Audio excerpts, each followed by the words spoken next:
Hello AP Chemers, welcome to your first set of content notes for AP Chem. Just a few things I want to point out here before we get rolling on this.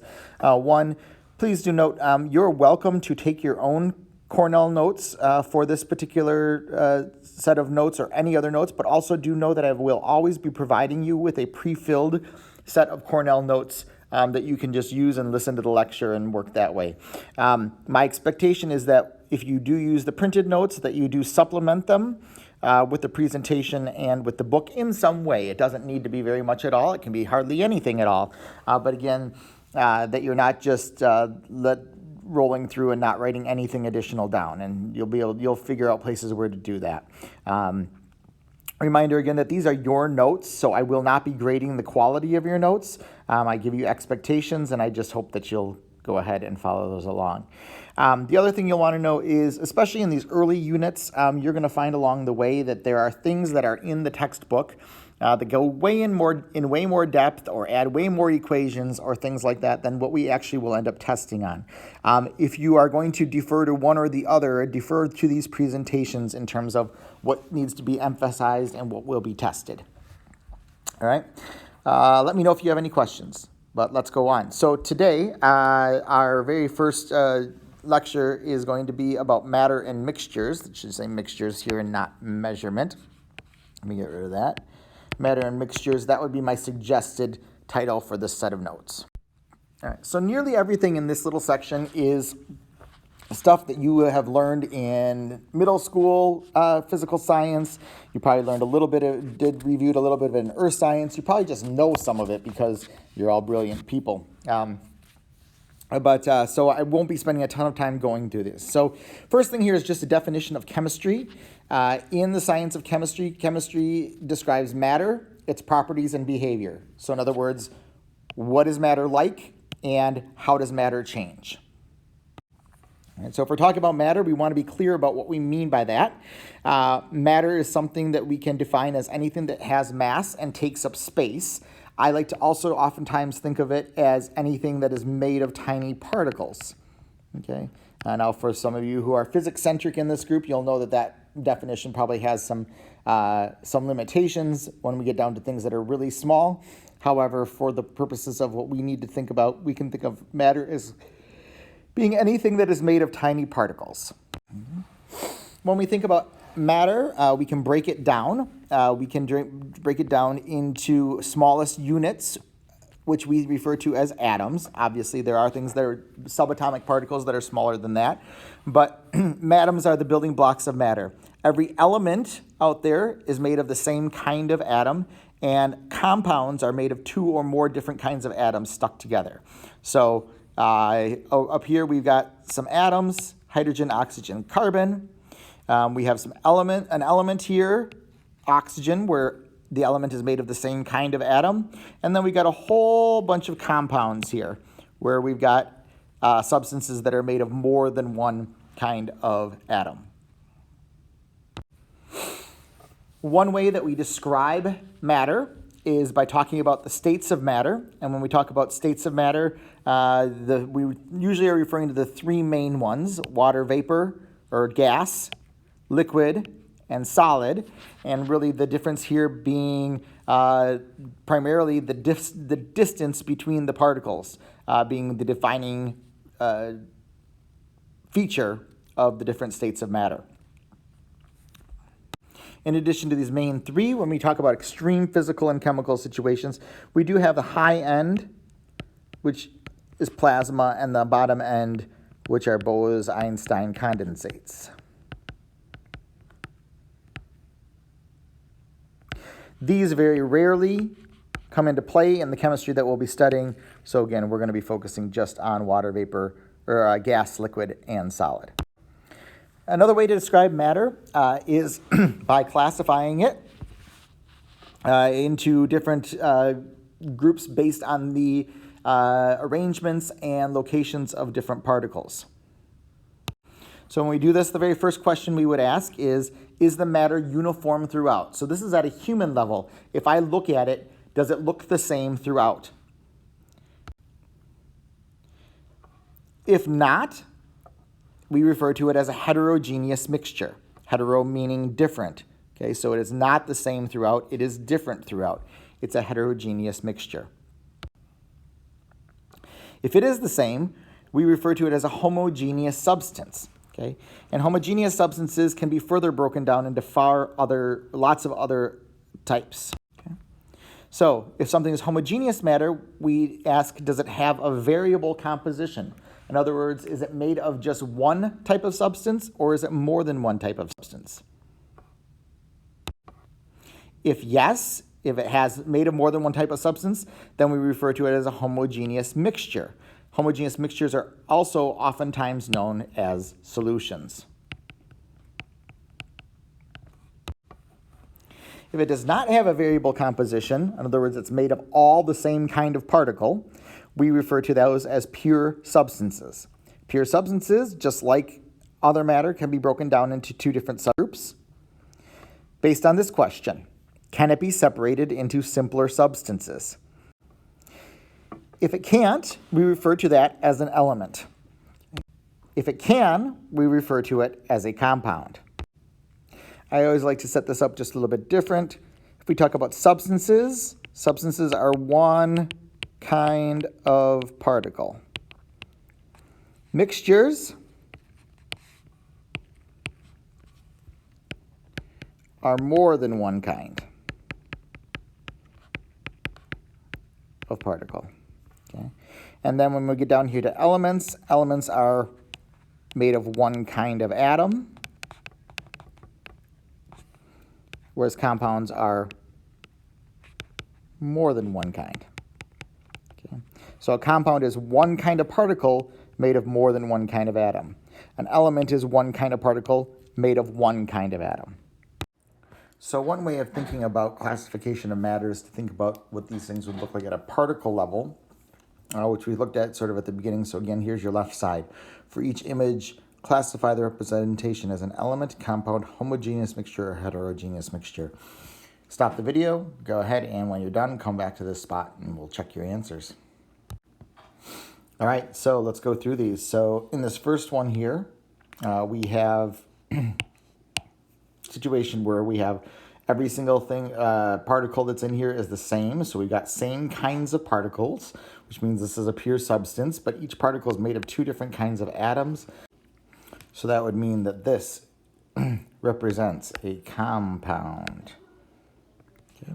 To the right of it over here, in this one, we have two different kinds of particles, blue particles and red particles. And those two different kinds of matter are not evenly distributed. So this is two different kinds, which makes it a mixture, and they're not evenly distributed, which makes this a heterogeneous mixture. Okay, down here, I have one kind of matter, one kind of particle, and it's made of one kind of atom. And so as a result of that, this is going to be an element. Ooh. Element, yep. And then the last one over here, we have multiple kinds of particles, which makes this a mixture, but they look to be evenly distributed. They're evenly mixed together, so this is a homogeneous mixture. All right, so that's the basics on how we describe matter. The next thing that we want to talk about is different ways of describing the properties of matter, the characteristics of matter, and changes that matter undergoes. When we do this, we start to refer to properties. Okay, properties are anything about a substance or about matter that you can observe with your senses or measure using some kind of tool. Okay, so physical properties are one kind of property. The other kind is chemical properties. Physical properties can be observed without changing a substance into another substance.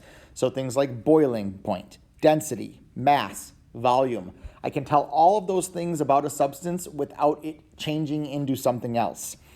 Chemical properties, however, can only be observed when a substance is changed into another substance. In other words, a chemical property is sort of describing what are the reactions that a substance can undergo. So is it flammable? Because only way I know that is to catch it on fire, and then I'm going to end up creating another substance. Is it corrosive? Well, the only way I can tell that is to put it with a substance that corrodes and see what happens there. And in that case, I end up with another substance. Does it react with acid? So once again, a reaction is telling us that something is being changed into another substance. So properties can be physical or chemical. Another term about properties that comes up occasionally here and there is the term intensive versus extensive. Intensive properties are properties that are independent of the amount of substance that is present. So for example, density. Okay, it doesn't matter how small of a sample of something or how big of a sample of something I have, its density is the same. It's independent of the amount of that. The boiling point, okay, whether I have a pound of gold or an ounce of gold, the temperature at which it boils is the same. So again, it doesn't matter about the amount. Extensive properties do depend upon the amount of substance present. So for example, mass. Mass is a measure of number of particles in a substance or its inertia. The more of a substance I have, the more mass it has. Same thing with volume, right? The more of a substance I have, the more space it will take up. So again, these are things that are extensive. Okay. Just like we have physical and chemical properties, we can then also talk about the types of changes, and the biggest way of that is to deal with physical and chemical. Okay? And again, this is the same idea. A physical change doesn't change what the substance is. It doesn't change its composition. So if I change state, ice to water, what's the substance? It's H2O before, it's H2O after. That's a physical change. Okay?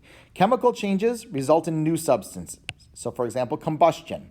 If I burn something, no one would argue that if I threw a log into a fire, that when it came out on the other side, it was the same substance. Nope, we've been created new substances, so that is an example of a chemical change. All right, so I'm going to ask you to take a break from your notes just for a second, and I want you to go over to the left side of your notes section. Remember, left sides are for outputs, and so here's an output I want you to take care of. So table salt, NaCl dissolving in water, is often called an ambiguous change. Using your chemistry knowledge, support this idea by making a case that it can be thought of as a chemical change and a separate case that it can be thought of as a physical change. No more than 2 paragraphs or 5 minutes. If you need help with this, you may want to go and look up what happens when salt dissolves in water.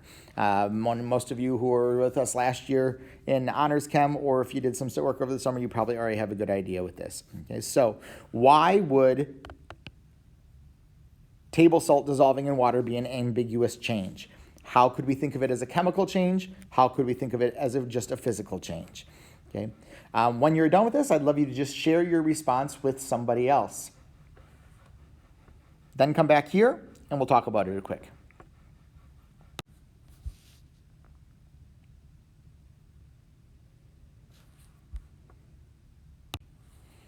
So one way you might answer this is that you can think of it as a chemical change because it starts out as NaCl, solid, okay?